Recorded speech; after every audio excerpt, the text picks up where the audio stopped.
I was falsely accused of cheating on an exam by a classmate, and on my birthday, my childhood friend brought her to reconcile with me. There's no need to make such a fuss over classmates. Indeed, there was no need. So, I threw away his birthday gift, destroyed everything related to him, and completely withdrew from his world. I intended to cut ties entirely. Yet, years later, at a business banquet, he spotted me in the crowd. Under everyone's gaze, the privileged boy turned red-eyed and said, "Was it fun?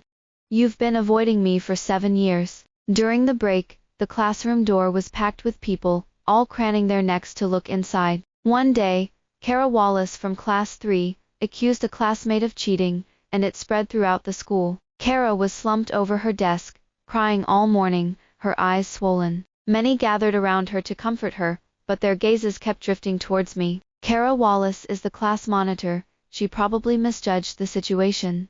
Everyone makes mistakes. It was just a misunderstanding, she's not that terrible, right? Once those words were spoken, several nodded in agreement, looking at me. They were all waiting for me to console Kara Wallace. I met their implied glances, feeling a tightness in my throat. The feeling of being ostracized surged back. The school assigned classes based on grades, and I had fought hard to get into Class 3, the top class in the grade. Kara Wallace had always had a good reputation, gentle, kind, and known as a little white flower. Usually, everyone pretended to be united, like a big family. But when a real issue arose, not a single person stood up to defend me, the latcomer. I held my head high and stared at them, unwilling to back down. Kara Wallace owes me an apology. They seemed ready to say more, but Kara Wallace suddenly looked up at me. Her face was tear-stained, her eyes red from crying. "I know I did something wrong, but I really didn't mean it.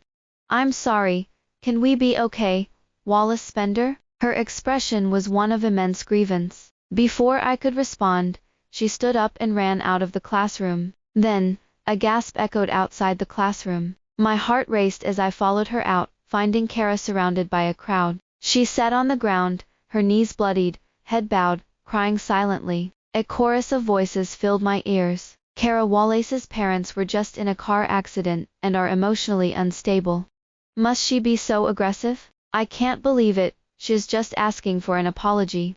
The crowd around me felt empty, and I stood there in confusion. Looking up, I met the gaze of Burton Camp, who had just stepped out of the office. His eyes were handsome, usually cold towards others, but always softened a bit when he looked at me. But now, his gaze bore an unmistakable reproach. I realized in an instant, Burton Camp was blaming me too. Kara Wallace's emotions spiraled as she missed a step on the staircase. Burton Camp took the initiative to carry her to the nurse's office. As Kara lay on his back, her swollen eyes met mine, filled with smugness. And indeed, she was smug. In that moment, I felt as if she saw through me. Kara Wallace had uncovered my unspoken feelings for Burton Camp. I was certain the accusation was intentional. After returning from the nurse's office, Burton Camp finally came to find me. The evening breeze tousled my hair as he leaned against the railing, looking down at me.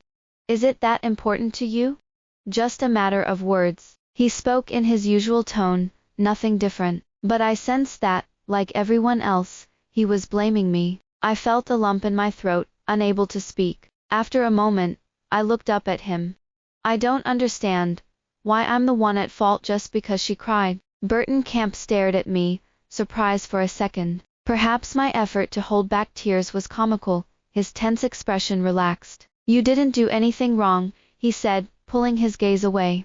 "I just think it's unnecessary to make it so ugly." The class bell rang urgently, quickening my heartbeat, and I couldn't stop it. I stood there, quietly watching Burton Camp, an inexplicable bitterness rising within me. Was it really unnecessary to make a scene, or was it something else?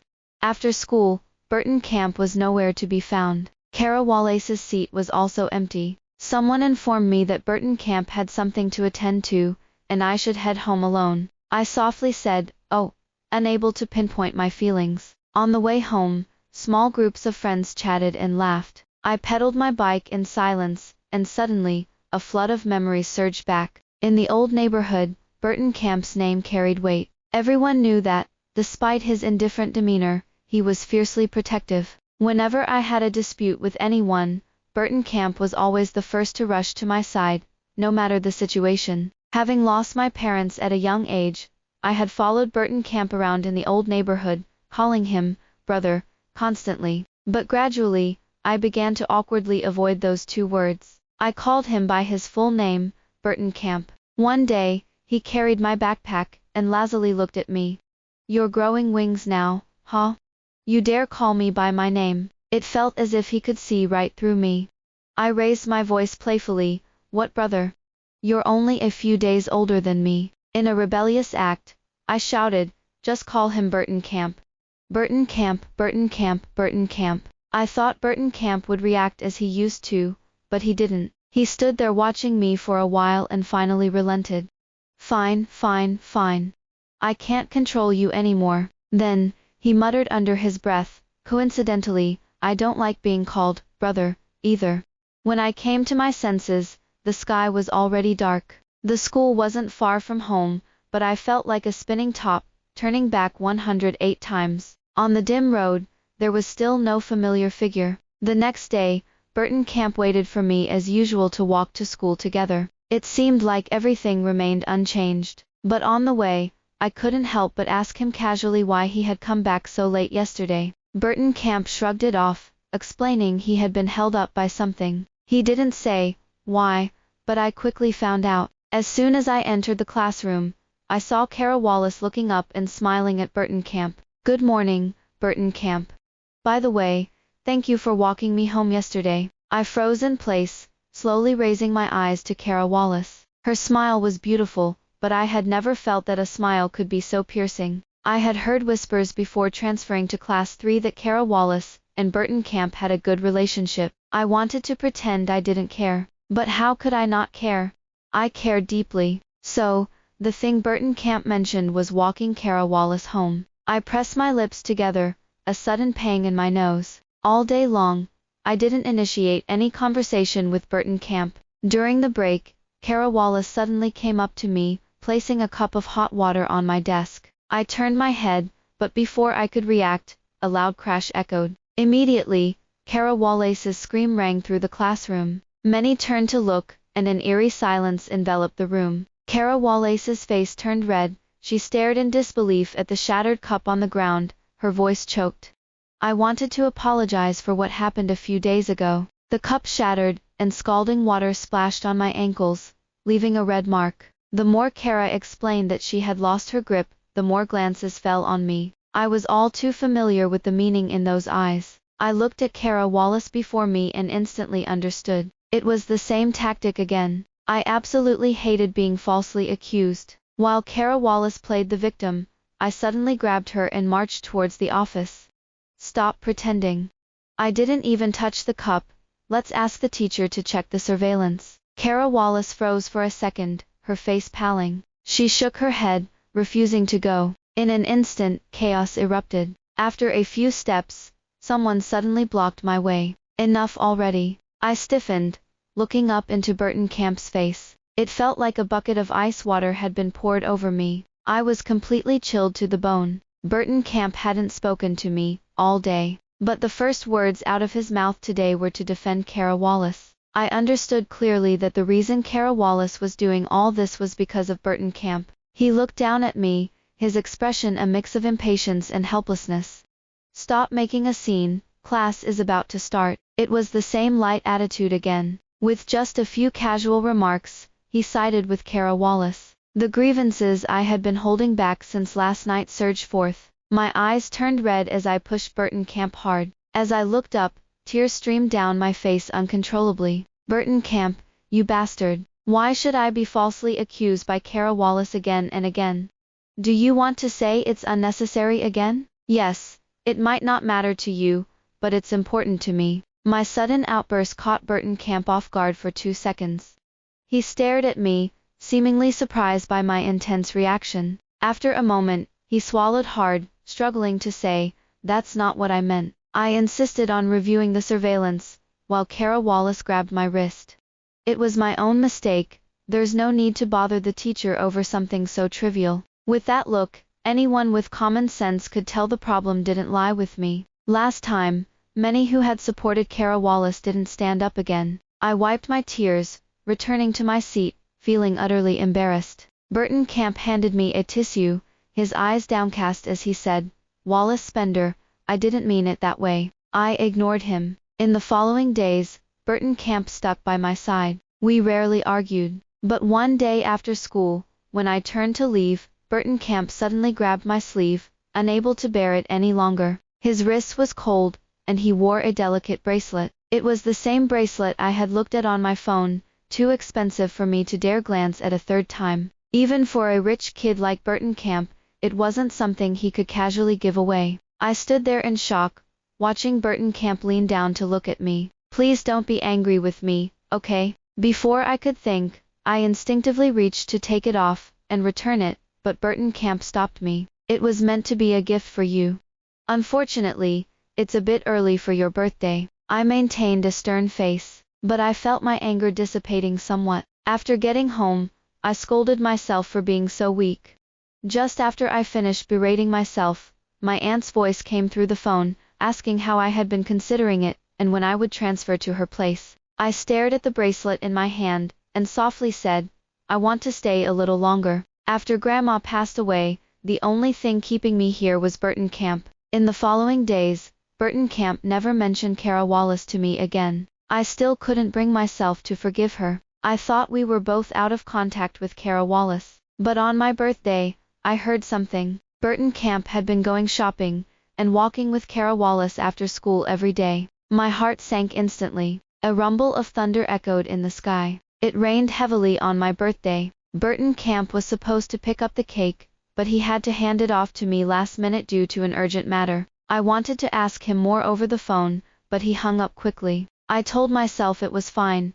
I could clarify things when we met. After picking up the cake, I stepped outside to find the rain had only gotten worse. To make matters worse, my car had broken down. The party location set by Burton Camp wasn't too far away. I held an umbrella in one hand and cradled the cake in the other, rushing over. Yet, I still got quite wet. Burton Camp would never make me pick up the cake on my birthday. He must have had something more important to do. I kept reassuring myself until I pushed open the door. Inside, I could distinctly hear Kara Wallace's voice. I froze in place, hearing her sweet voice coming from the doorway. She said, "Thank you, Burton Camp, for coming to pick me up in this heavy rain." The door was still open, and I stood there for a second, numbly looking up to find that everyone was there except me. There were even many unfamiliar faces. Among the crowd, I saw the last face I wanted to see. It wasn't my imagination. Kara Wallace was really there. Perhaps noticing me, someone called out, and instantly everyone turned to look. My embarrassment was laid bare for all to see, and the room fell into an eerie silence for a moment.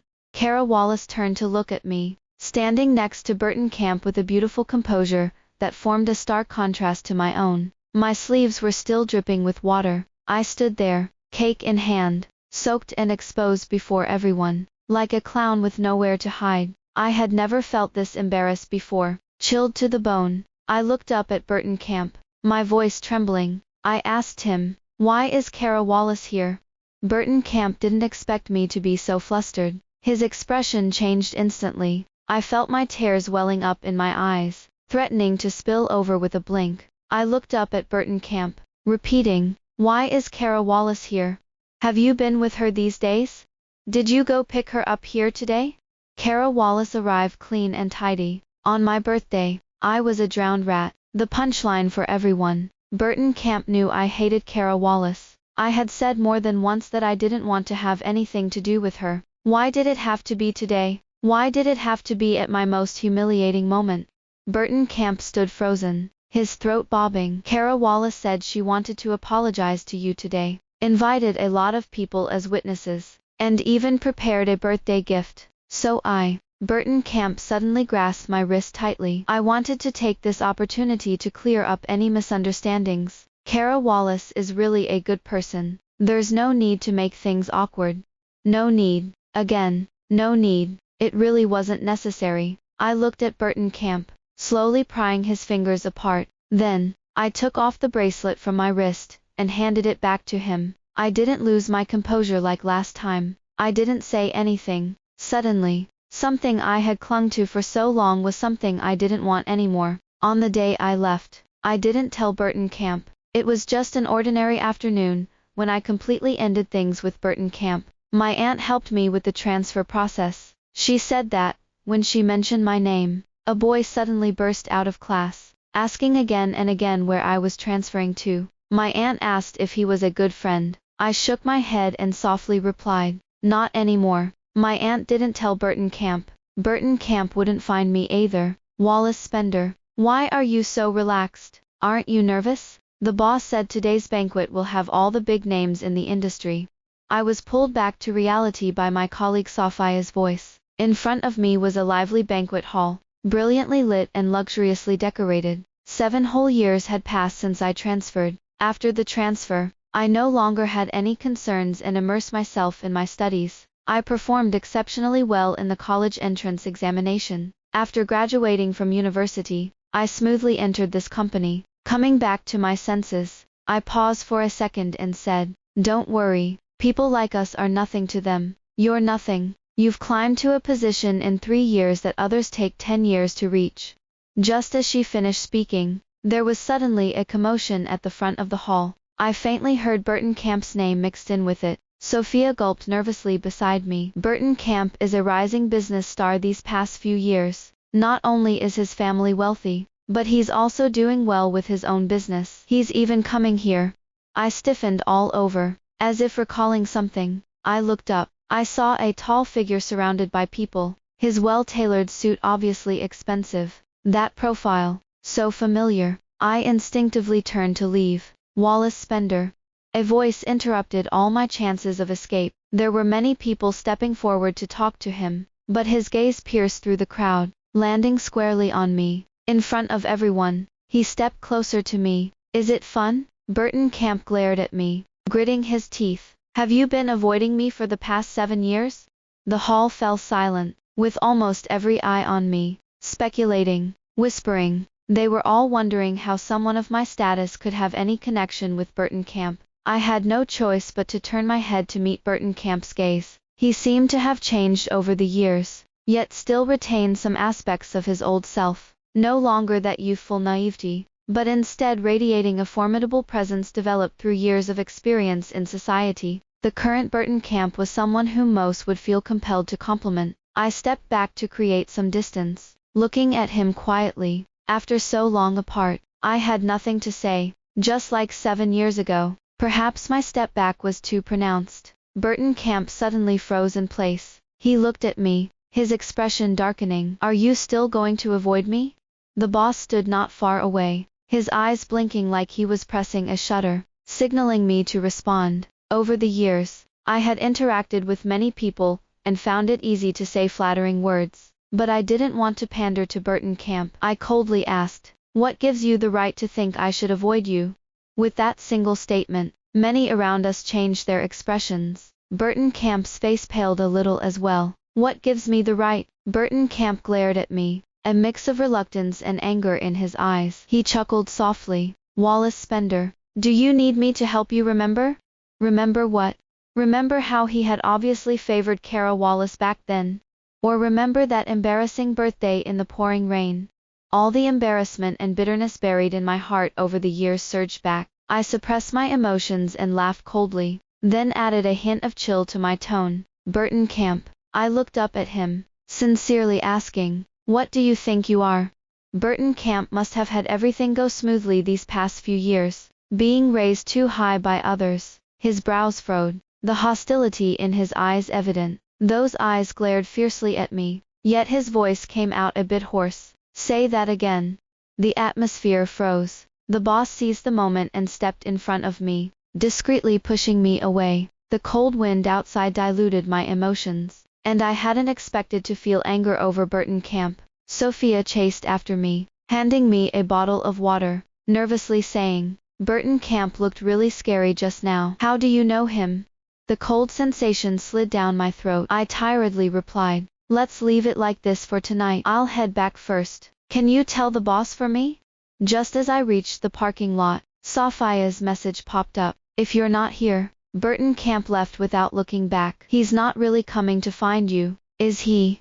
My heart skipped a beat. Faint footsteps echoed behind me. Burton Camp had caught up. He was panting, chest heaving, staring at me, then suddenly smiled. Why didn't you say goodbye when you left, planning to sneak away? I looked at him quietly, not intending to speak, but Burton Camp seemed ignited by my indifference, laughing maniacally. So, after hiding for 7 years, you don't have anything to say to me? I corrected him. I didn't hide. Then why did you leave without saying a word? Why did you transfer without saying anything? If I didn't come to find you, would you really have planned to never see me again in this lifetime? I leaned against the car and chuckled. Who remembers things that happened so long ago? With those words, it seemed to pierce Burton Camp deeply. He stared at me, his eyes suddenly reddening. Don't remember? Wallace Spender, what gives you the right to forget?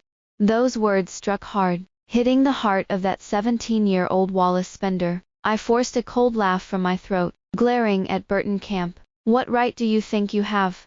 Burton Camp, who do you think you are? Why should I remember that painfully embarrassing feeling? I'm not anyone special, Burton Camp said, his face pale and his voice restrained. But I won't allow you to forget. I didn't want to dwell on this topic any longer. As I turned to leave, Burton Camp blocked my path. I thought I could control my emotions, but seeing Burton Camp's self-righteous expression, I couldn't hold back and slapped him. My fingertips tingled. Burton Camp turned his head slightly, as if he didn't feel the pain. He spoke softly. Do you know how long I've been looking for you?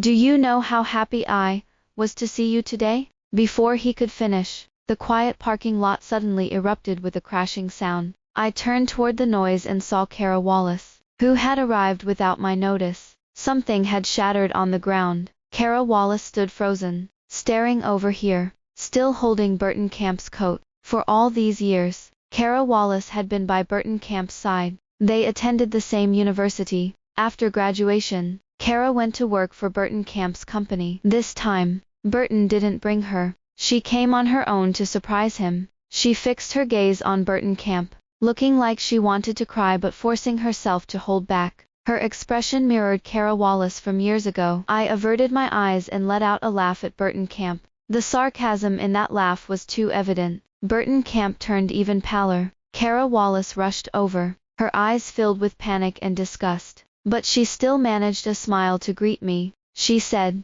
"Long time no see, Wallace Spender. Back then, you transferred without saying a word, and I never got a chance to apologize to you properly." As she spoke, she casually looped her arm through Burton Camp's. It was a clear claim of ownership, just like back in the day. She seemed to have changed very little over the years, but this time, before I could say anything, Burton Camp suddenly pulled his arm away. He stared at Kara Wallace and asked her softly, "Kara Wallace, didn't I tell you that if you want to keep working in the company, you shouldn't speak carelessly?" With those words, Kara Wallace's face suddenly went as pale as a sheet, but she still reached for Burton Camp's shirt, saying, "Burton Camp, are you angry at me because of what happened last time? I won't do it again. Let's not argue. Can we just talk about it later?" She seemed afraid that Burton Camp would say something in front of me. Burton Camp stepped back from her, looking up at me as he explained. "A few years ago, something unexpected happened. Kara Wallace saved my family, so my mom arranged for her to work in the company. Don't say it, Burton Camp," Kara Wallace suddenly interrupted, rushing over to him, tears streaming down her face. "Don't treat me like this. Let's go back, okay?" Burton Camp ignored her and finished his sentence. "I and Kara Wallace have never had anything going on." Burton Camp's explanation and Kara Wallace's cries collided in my mind. The scene of our long-awaited reunion was painfully noisy. It felt like they had said so much, but I hardly absorbed any of it. I only remembered that, when I was about to leave with a headache, Burton Camp grabbed my wrist. His fingers tightened around my arm. Burton Camp said that all these years, he had never forgotten me. Then he asked me how he could earn my forgiveness. It felt strange. How could someone I once didn't care about become so deeply significant 7 years later? I couldn't understand, and I didn't want to delve deeper. I pried his hand away and silently spat out 3 words in front of him. "Stop pretending." After distancing myself from Burton Camp, I got into my car and left without looking back. I didn't want any more ties with them. But the next morning, the company group chat exploded with messages. Exciting news flooded in one after another. Whoa! Whose black Bentley is parked at the company entrance? Look at that license plate starting with 6 characters. Oh my gosh! I saw the owner. So handsome. But he has a bit of an intimidating aura. I didn't dare to look twice. The last time the group was this lively was when someone's wife publicly assaulted her husband's mistress. I suddenly sat up straight, fully awake, staring at the screen. A name was about to slip from my lips. When I arrived at the company, the Bentley was parked right there, making a grand statement. Many people were secretly glancing over, gossiping, but the owner didn't seem to care as he let them stare. He leaned against the car, looking down, lost in thought. That familiar profile almost instantly confirmed my suspicion. Burton Camp. As if sensing something, Burton Camp lifted his head sharply to look at me. He watched me silently, his expression unreadable, but usually, this kind of stance meant he wouldn't let things go easily. He was angry that I had walked away without looking back last night, so he came to the company early to confront me. "Can we talk?" he asked. "What about?" I found it amusing. "What is there left for us to discuss?" "A lot." Burton Camp looked at me earnestly. "There's so much I've wanted to tell you over the years. What if I say I don't want to?" Burton Camp stared at me for 2 seconds in silence. "You should know that the one thing I have plenty of is patience. Suit yourself." I turned my gaze away and walked directly into the company without looking back. Burton Camp remained downstairs. Sophia and the new male intern, Noah Carnegie, occasionally glanced down. "Isn't that Burton Camp? Is he crazy? He's still here even in the rain." Noah Carnegie leaned in curiously. "Is he really here to find Wallace Spender? Did he do something to make her angry and now he's pretending to be all deep and sentimental?" Sophia took a sip of coffee. "You seem to understand a lot." Noah Carnegie struck a pose as if he knew everything. "In public, isn't this just moral coercion? Men really are no good." Sophia looked at him oddly. "Aren't you a man? How can I be counted as one?" Noah Carnegie exclaimed. "I would never make Wallace Spender angry. I would only feel sorry for her." I glanced outside, where the rain was falling softly. The late autumn rain was particularly cold. Burton Camp stood under an umbrella, gazing over at me. He stood there, and although I couldn't see his expression clearly, it wasn't hard to imagine what it looked like. It was always cold and distant, with a touch of obsession. Every time he upset me in the past, he would find a way to make me laugh again, just like this. Once he was set on something, few people could stop him. Having not seen him for years, Burton Camp seemed even more difficult to handle. I turned my gaze away and stayed silent, until it was completely dark and the company was empty. I looked down as I finished my overtime work. The annoying figure was still there. I shut down my computer and sneaked out through the back door. That night, Sophia created a group chat where she and Noah Carnegie exchanged messages, determined to pry into the story between Burton Camp and me. I was forced to stay up late. After we finished chatting, while brushing my teeth, the group suddenly exploded with 999 plus messages, all asking about Burton Camp with concerned remarks. Before bed, Noah Carnegie messaged me privately. "Wallace Spender, I'll help you vent your frustrations. How about it?" Noah Carnegie liked to run his mouth, so I didn't take him seriously, and just replied for him to sleep early. The next day, Burton Camp was still there. It was clear he was intent on being a nuisance. I took a quick glance and skillfully entered the company through the back door. Not long after I entered, a gasp erupted inside the office. Even the boss was startled. When Sophia returned from her gossiping, her expression was complex. "That Burton Camp is such a jerk." I felt something was off. "What did he do now?" "He probably wants to add you on Weshit." "Don't bother." "I definitely didn't." Sophia pointed downstairs. "But many people are pushing him to do it." Under my watchful gaze, Sophia reluctantly spoke. "If someone pushes your Weshit, he'll thank them with 100,000. The next second, my phone vibrated. A message popped up from a colleague in the next department. "Sorry, Wallace Spender. He offered way too much. Asterisk kneeling GIF asterisk." My phone vibrated again. Another friend request popped up. "I'm Burton Camp." I rubbed my temples in frustration. Before I could process this news, another gasp filled the air. The recent gasp seemed to have exhausted all the drama from the past 3 years. A flamboyant sports car provocatively parked in front of the Bentley. So close the two cars almost touched. Gossip has always been irresistible. Many people leaned out of their windows to take a look. Who is that? No idea. Wait, they're getting out of the car. Hey, this person looks kind of familiar. Isn't that the wealthy intern who just joined Wallace Spender's team? My eyebrows twitched. I looked closely and, sure enough, it was Noah Carnegie. After Noah Carnegie got out of the car, he took off his sunglasses, glanced at Burton Camp from head to toe, and snorted disdainfully, giving him the middle finger. It seemed he said something, but it was too muffled to hear. Yet it was certainly not something pleasant. I felt a jolt of panic. I grabbed my phone and rushed downstairs. By the time I reached the bottom, the two had already started fighting. I knew very well that Burton Camp had a notoriously bad temper. Having been spoiled all these years, there was no way he would tolerate a college student trying to stir up trouble in front of him. Noah Carnegie had a huge bruise on his lip. He wiped his mouth, looking down at me, and said in a meek tone, "Wallace Spender, I'm fine." Even if he threw the first punch, I returned it. Noah Carnegie had only just joined the company, and he always acted so cocky. I know he was standing up for me, but I didn't expect to see him beaten like this. I suddenly grew tired of Burton Camp and turned to him coldly. "Are you done?" Even if Noah Carnegie said something, does it really warrant you hitting someone first? As soon as I finished speaking, Burton Camp, who had been frozen in place, slowly looked up at me. He seemed to have never looked this disheveled before. His face didn't look much better than Noah Carnegie's, and perhaps even worse. Yet he appeared unconcerned about his injuries, his face pale, with shock and disbelief in his eyes. I hit someone first."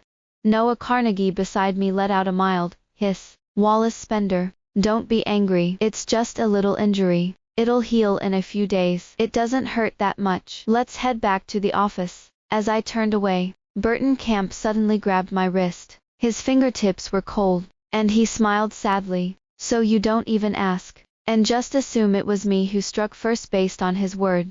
I shook off his hand. "If you want to talk, let's have a proper conversation after work." Noah Carnegie turned and gave a half smile at Burton Camp. Burton Camp was still there when we finished for the day. He held his head high, not taking any action, just waiting until evening. I left the office with Noah Carnegie. As Burton Camp approached, ready to speak, Noah Carnegie unexpectedly let out another mild hiss. He looked at me. "Wallace Spender, my hand hurts. I'm afraid I can't drive." Seeing that hand, Burton Camp suddenly felt pain in his own face. Then, as if realizing something, he stepped closer and looked at me. "You promised you'd talk." Noah Carnegie lowered his eyes. "Actually, I can hold back the pain. If Wallace Spender has things to do, you don't need to drive me home." I looked at Noah Carnegie. "I'll take you home first." Burton Camp stood there, stunned, looking at me. The light in his eyes dimmed bit by bit. On the way,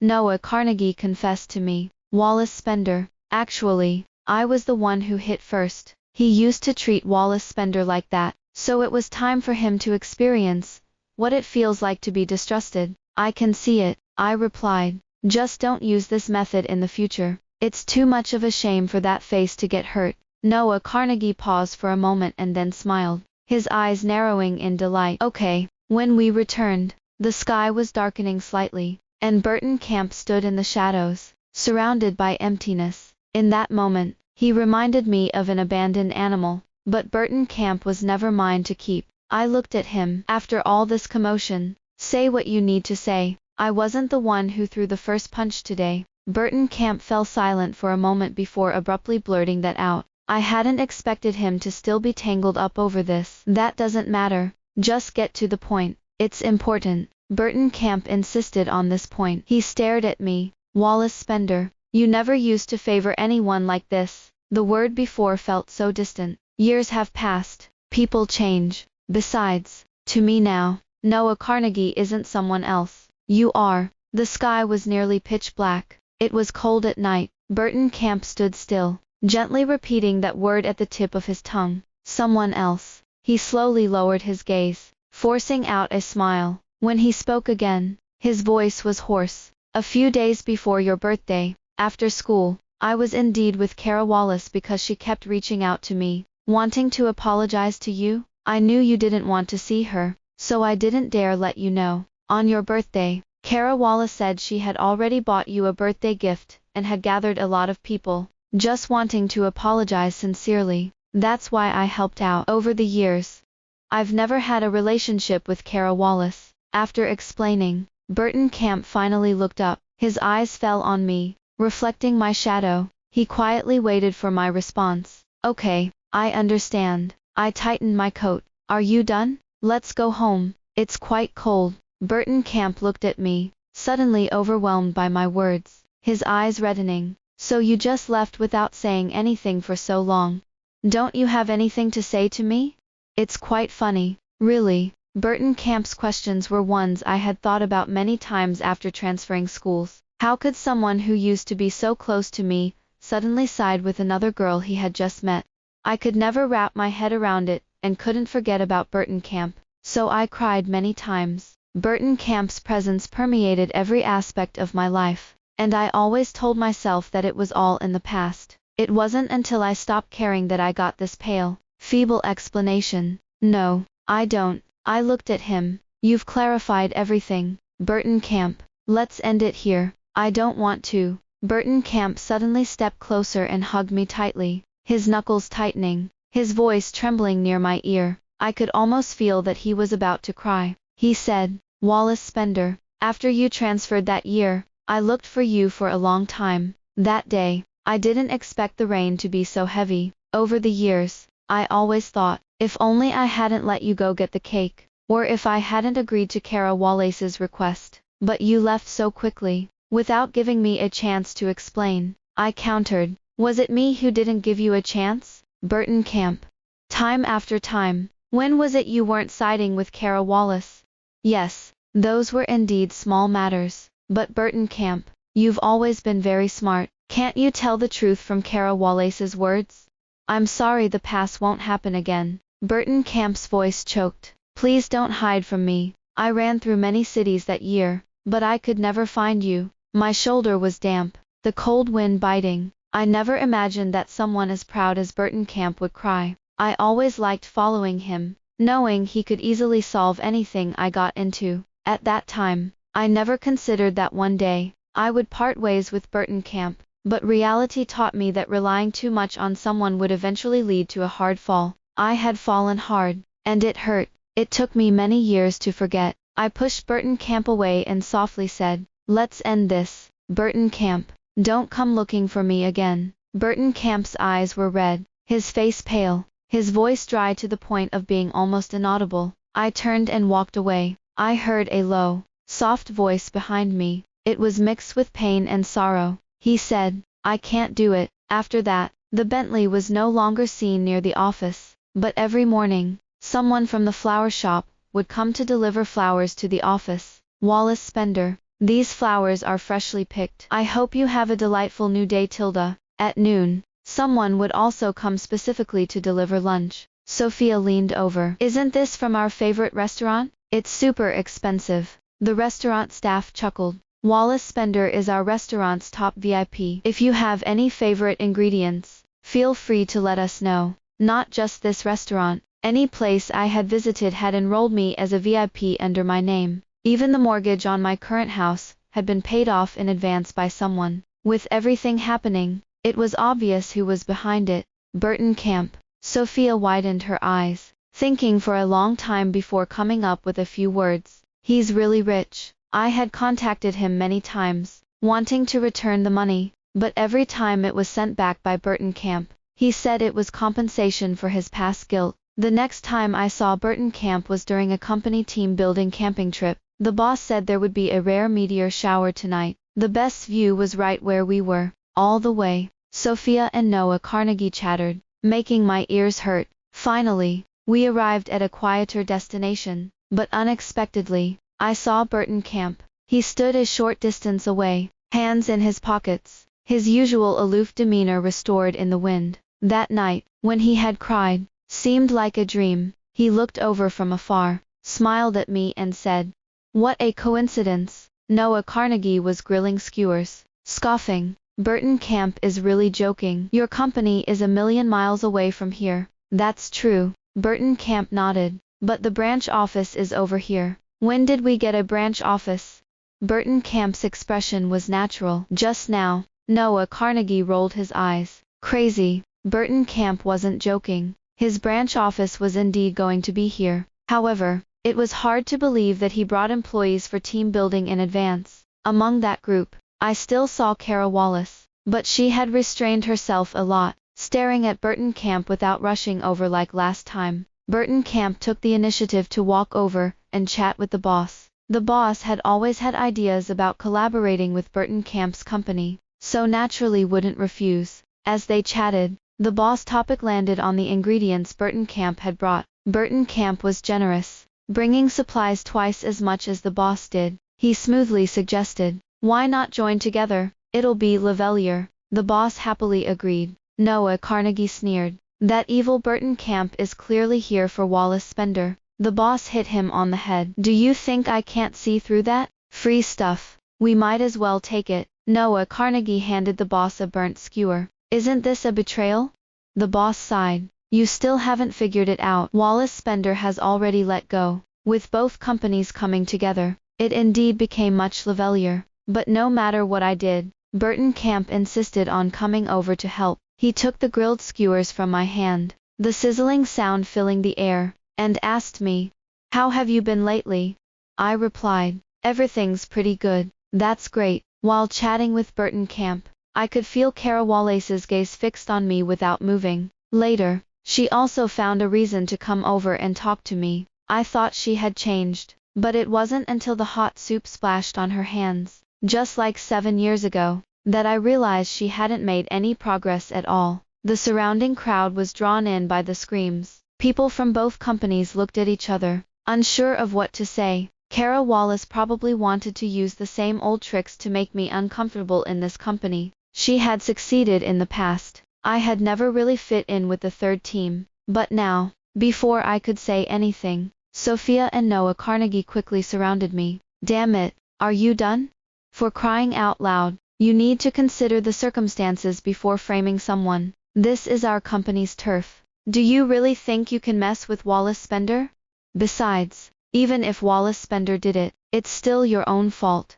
A flurry of voices came pouring in. Things weren't going as she had imagined. Kara Wallace stood frozen, her words caught in her throat, her eyes were red, and she turned to look at her own company. But Burton Camp blocked her path. He looked at Kara Wallace, his voice icy and devoid of warmth. Kara Wallace, when we get back to the office, submit your resignation letter and move to another city. As soon as he said that, no one spoke up for Kara Wallace. Her face drained of color. I picked up some cold water nearby and poured it over her head. With a splash, the cold water drenched her. Kara Wallace shivered violently. She looked up at me, disbelief in her eyes. I smiled at Kara Wallace and said, "This time, it's me doing it. If you wanted me to splash you so badly, how could I not indulge you a little?" After a whole day of cold wind, we still couldn't see the meteor shower. While I was reaching for my scarf, I stepped into the darkness and twisted my ankle. I sat on the ground as the pain spread. Amid the crowd, someone seemed to rush over in a panic. By the time I realized it, I was already slumped on Burton Camp's back. The winding mountain road was inaccessible by car. Without a word, Burton Camp carried me down the mountain. The night air was biting cold, but a fine sheen of sweat appeared on Burton Camp's forehead. He walked quickly, step by step, careful not to make too much noise. All the while, he kept asking me if I was in pain. His voice was the same as it was that night, anxious, helpless. In a daze, I felt his voice merge with that of childhood Burton Camp, leaving me momentarily lost in thought. I said, "It's not that bad," but in reality, it hurt a lot, enough that I didn't really want to talk. I kept my eyes closed.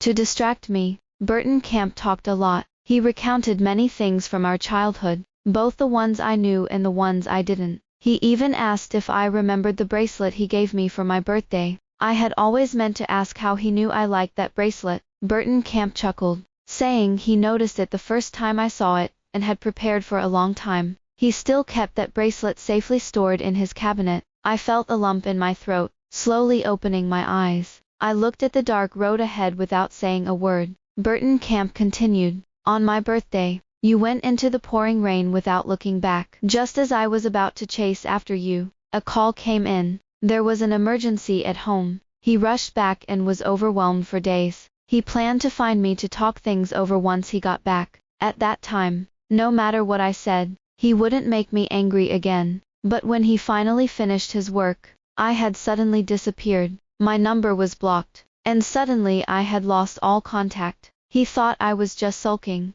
so he bought a cake and waited outside my door for a whole day and night. The cake melted into a mess, but he still never saw the door open. Then one day, he suddenly saw someone at school handling my transfer paperwork. Burton Camp's mind buzzed. He felt that something was wrong. He rushed out. He begged my aunt repeatedly, but she never told him the exact address. At this point, Burton Camp chuckled. His voice held a mix of complaint and guilt. He said I had left without a word, without even saying goodbye. I lowered my gaze, unsure of what to say, and decided to change the subject like he had. I said, "Don't get me any more VIP stuff. I still have the mortgage. I'll pay you back slowly." Burton Camp suddenly halted in his tracks. His fingers tightened slightly, and his voice turned hoarse as he asked, "Is that how little you want to stay in touch with me?"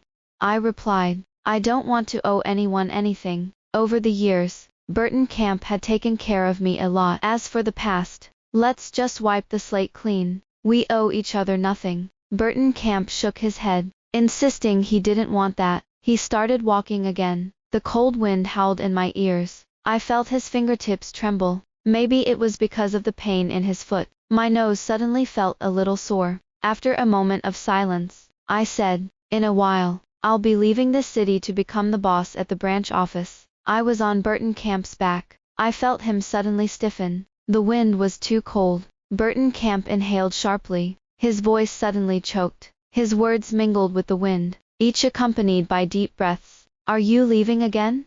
I softly replied, "Mm." After that, Burton Camp didn't say another word. He fell silent, no longer speaking, and hurried forward. Burton Camp took me to the hospital, and took care of everything for me. The ward was silent except for the sound of breathing. Burton Camp sat by the hospital bed, motionless, staring at me. It was as if he wanted to memorize my appearance completely. After a long time, he finally spoke, smiling as he asked, "When will you come back?"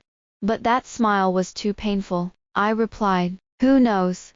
I might. If things go well, I might never come back." Burton Camp's Adam's apple bobbed. There was a sadness in his eyes that I had never seen before. "Then, will we meet again?"